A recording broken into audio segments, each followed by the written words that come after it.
Hello everyone दोस्तों। English कदम academy में आपका स्वागत है, वेलकम है, इस्तकबाल है। देखिए, कल हमने एडजेक्टिव के दो पार्ट देखे थे, जिसमें फर्स्ट पार्ट था डेमोस्ट्रेटिव एडजेक्टिव और दूसरा जो था एडजेक्टिव ऑफ क्वालिटी। दोस्तों, सबसे पहले फिर मैं आपको रिकॉल करवाता हूँ। एडजेक्टिव वो वर्ड्स होते हैं जो नाउन और प्रोनाउन को क्वालिफाई करते हैं। उसके बाद एडजेक्टिव ऑफ क्वालिटी, जिसमें क्वालिटी वाले वर्ड हों, जैसे अच्छा, बुरा, मोटा, पतला, लंबा, छोटा, एटीसी। उसके बाद हमने पढ़ा था डेमोस्ट्रेटिव एडजेक्टिव, और डेमोस्ट्रेटिव एडजेक्टिव में दिस, दैट, दीज, दोज और सच, इसके साथ जो है नाउन का यूज होता है। अब आज हम इसका तीसरा टाइप देखेंगे, पजेसिव एडजेक्टिव। देखिए दोस्तों, पजेसिव लिखा हुआ है, पजेसिव पजेस से बना है, और पजेशन का मतलब होता है किसी पर अधिकार होना। जैसे माई रूम, मेरा कमरा, माई मार्कर, मेरा मार्कर, माई चेयर, मेरी कुर्सी, हिज बुक, उसकी बुक, हर हाउस, उसका घर। यानी किसी भी नाउन पर किसी का अधिकार होना, वो होता है पजेसिव एडजेक्टिव। और इनके तुरंत बाद दोस्तों नाउन का यूज होता है। फॉर एग्जाम्पल, पजेसिव एडजेक्टिव में कौन कौन से वर्ड शामिल है, पहले हम उसको देखते हैं। सबसे पहले देखिए,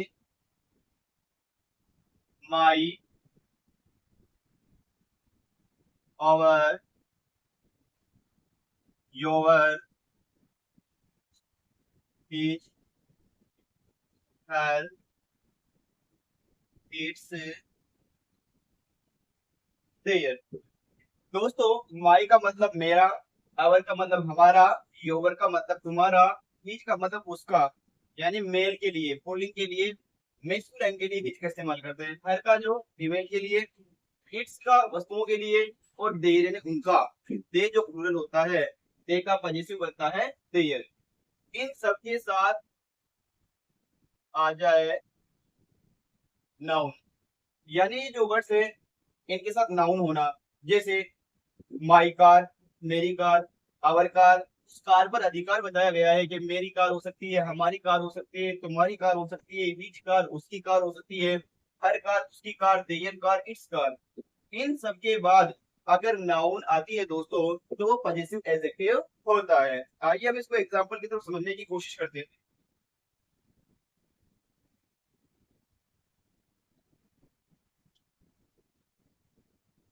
दिस इज माई स्कूटर। देखिए दोस्तों, यहाँ पे तो मैंने लिखा दिस इज माई स्कूटर। सबसे पहले तो हम ये देखेंगे इसमें नाउन क्या है। दिस तो कोई नाउन है, किसी का नाम होता है नाउन। इज नाम नहीं है, माई नाम नहीं है, स्कूटर है, स्कूटर गाड़ी का नाम है ना, तो ये स्कूटर तो हो गया नाउन। अब इस पर किसका अधिकार है वो देखें। माई स्कूटर, वो स्कूटर किसका है, मेरा है, तो ये जो माई है ये हो गया पजेसिव एडजेक्टिव, यानी उस पर अधिकार होया। उसके साथ हम दिस को भी देख लें। दिस जो है यहाँ पे है डेमोस्ट्रेटिव प्रोनाउन, क्योंकि दिस दैट दीज जो है ये डेमोस्ट्रेटिव प्रोनाउन होते हैं। अगर इनके बाद नाउन नहीं आती है तो, और अगर नाउन आती है तो ये डेमोस्ट्रेटिव एडजेक्टिव हो जाते हैं। तो दिस इज माई स्कूटर, यह मेरा स्कूटर है, स्कूटर पे मेरा अधिकार है, और माई यहाँ पर पजेसिव एडजेक्टिव होगा, और स्कूटर जो है नाउन होगा। दूसरा एग्जांपल देखते हैं दोस्तों। She is my sister. She is my sister. Sister यहाँ पे नाउन है, बहन।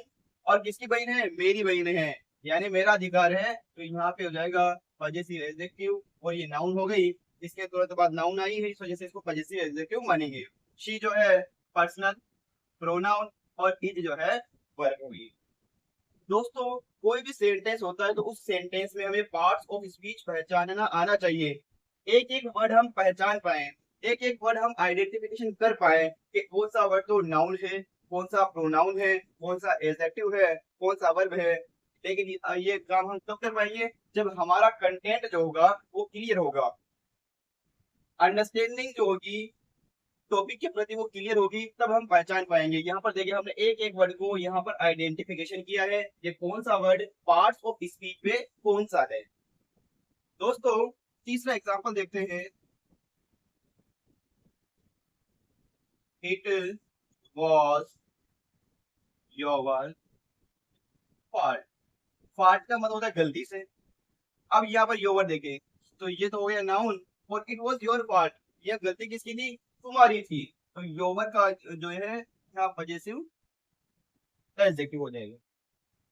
एक और एग्जांपल के थ्रू समझने की कोशिश करते हैं। We went to their house। We went to their house, हम उनके घर गए। अब इसमें नाउन कौन सा है? हाउस, घर। अब घर किसका है? मेरा है या तुम्हारा है या उसका है? किसी का तो होगा, किसी का तो हक होगा ना उस पे। तो यहाँ पर देयर जो है ये पॉजिटिव एडजेक्टिव होगा, और इसका मतलब होगा हम गए उनके घर। घर पे अधिकार था उनका, तो देयर के बाद यहाँ पर नाउन आया। देयर जो है पॉजिटिव एडजेक्टिव होगा, और हाउस जो है नाउन होगा। अब इसके अलावा तीन वर्ड और हैं, आइए हम उसको भी क्लियर करें। वी जो है पर्सनल प्रोनाउन, व्हेन वर्ब की सेकंड फॉर्म, और टू जो है यहाँ पे दोस्तों ये है प्रीपोजिशन। इसको हम आगे देखेंगे। तो दोस्तों आपका क्लियर हुआ होगा कि पजेसिव एडजेक्टिव कौन कौन से वर्ड है? My, our, your, his, her, its, their. इन वर्ड्स के साथ या इन वर्ड्स के आगे जस्ट अगर नाउन आती है तो पजेसिव एडजेक्टिव होता है। उसके बाद देखिए इसका नेक्स्ट टाइप, जैसे जैसे इसके एग्जांपल करेंगे आपको अच्छे तरीके से क्लियर होगा। एक है प्रॉपर एडजेक्टिव।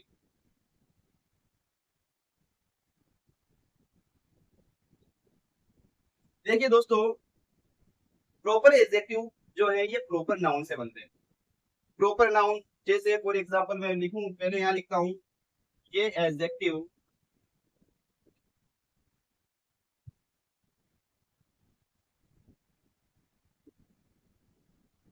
प्रॉपर नाउन से बनाए जाते हैं। जैसे एग्जांपल की बात करूं मैं, एक वर्ड लिखा मैंने इंडिया। देखिए दोस्तों यहाँ पर इंडिया वर्ड लिखा, ये इंडिया वर्ड क्या है? प्रॉपर नाउन है। कंट्री जो वर्ड है वो होता है कॉमन नाउन, यानी कंट्री कोई सी भी हो सकती है, लेकिन अगर उस कंट्री को नाम दे दिया जाए तो वो हो जाएगा प्रॉपर नाउन। ठीक है दोस्तों, जैसे इंडिया है, अब इंडिया प्रॉपर नाउन है, लेकिन इंडिया में मैं इंडियन कर दूं तो ये हो जाएगा प्रॉपर एडजेक्टिव। अमेरिका की जगह मैं कर दूं अमेरिकन, जापान की जगह मैं कर दूं जापानीज,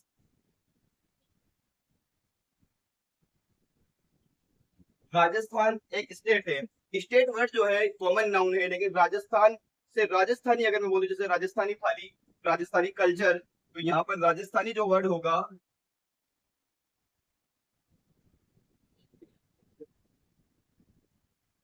ये जो वर्ड होगा ये होगा प्रॉपर एडजेक्टिव। इसके एग्जांपल और देखें, जैसे मैंने एक वर्ड लिखा इंडियन कल्चर,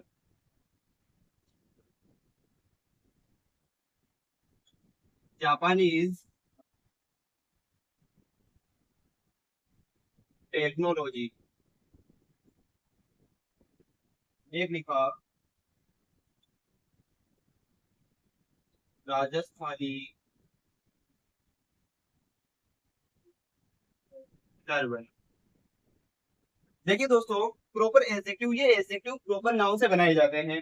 अब यहाँ पे एग्जांपल इंडियन, अमेरिकन, अमेरिका में रहने वाला अमेरिकन कहलाएगा, जापान में रहने वाला जापानीज कहलाएगा, और राजस्थान में रहने वाला राजस्थानी कहलाएगा।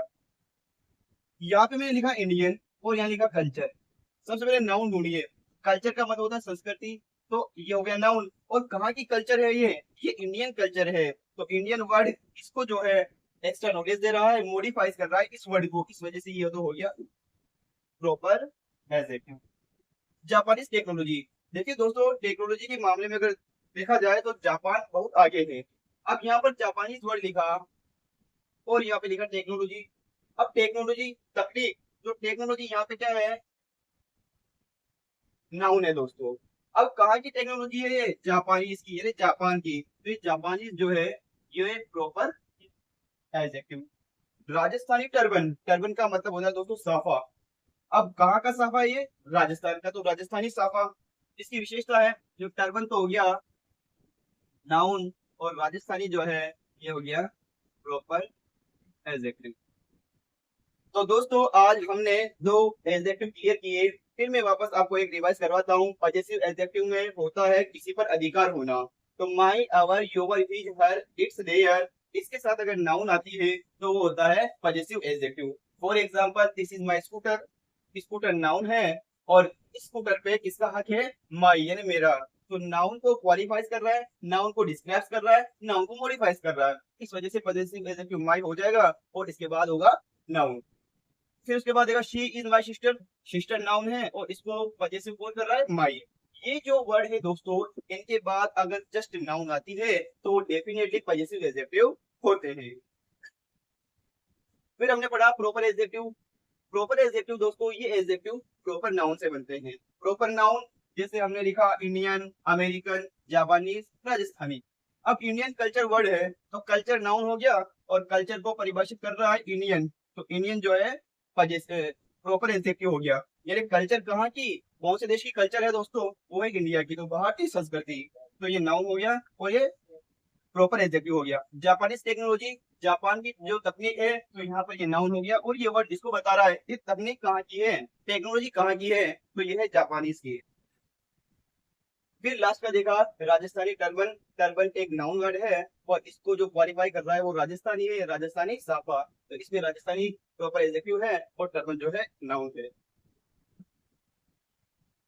दोस्तों इनके नोट्स जरूर बनाएं और ज्यादा से ज्यादा लाइक करें, शेयर करें, अपने दोस्तों को जरूर भेजें, ताकि किसी की ग्रामर अगर वीक है तो वो इन नोट्स से या इस जो हमने यूट्यूब चैनल चलाया है इससे वो हेल्प ले सके और अपने ग्रामर को मजबूत बना सके और जो क्वेश्चंस वगैरह हैं उनको आसानी से हल कर सके। ठीक है दोस्तों, आज यही इस सेशन को समाप्त करते हैं। कल फिर मिलेंगे इसका नेक्स्ट पार्ट लेके। थैंक यू, धन्यवाद।